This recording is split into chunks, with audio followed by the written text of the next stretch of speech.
लिल्लाहि व इन्ना इलैहि राजिऊन।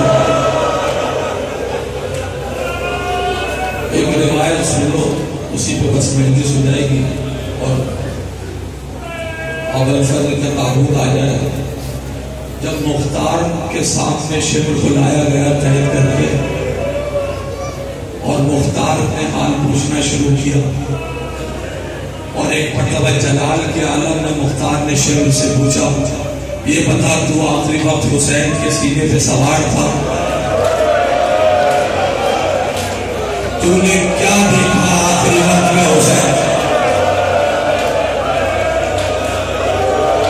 शिब्र ने हाथ जोड़े, अमीर तू बर्दाश्त नहीं कर सकेगा, अमीर तू बर्दाश्त नहीं कर सकेगा। मुख्तार ने कहा मैं हुक्म देता हूं, तू बता हुसैन क्या कर रहे थे आखिरी वक्त?